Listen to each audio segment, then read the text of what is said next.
Today was a dark day in the history of the United States Capitol.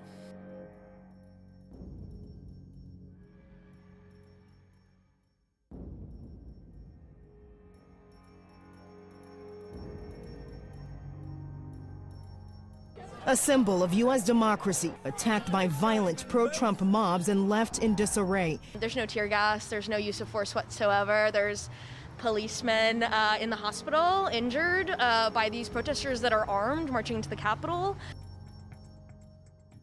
I am very, very saddened and surprised that they got into the chambers the way they did. I'm just so confused as how this even happened today. Like, the Capitol's supposed to be one of the safest places in the country, and there's this breach. Most of the time, what you have when you're going to have any kind of violence or any kind of violent protest, you always hear chatter about it, even terrorist attacks.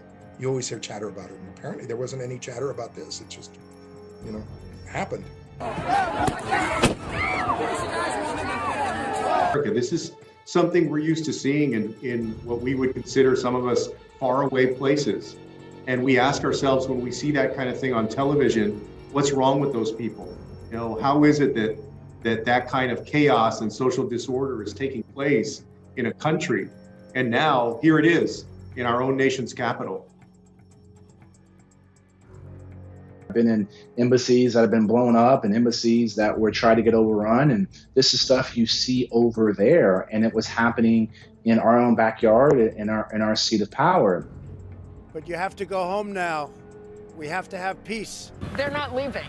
This is beyond what Donald Trump says now. They say they have a right to be here. It's their freedom of speech. USA! USA! The scenes of chaos at the Capitol do not reflect a true America. It's disorder. It's chaos. It borders on sedition. And it must end now. I call on this mob to pull back and allow the work of democracy to go forward. Around the world, condemnation and disdain for what unfolded on U.S. soil. Strong believer in democracy, I was saddened by last night's violence at the Capitol. A symbol of democratic tradition that has been an inspiration to countries everywhere. These events are a reminder to every leader of the moral obligation to stand up for democracy when it is under attack. Today should be a day of celebration. It should be a day about moving forward.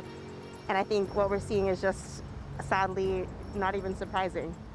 We're going to finish our work. We're going to do it tonight because we can't let violence win. Joe Biden will be inaugurated as president of the United States on January 20th. And we have to make sure that as a country, we come together again, not necessarily obviously agreeing on every single political issue, because we don't, but getting back to a place of civility and order.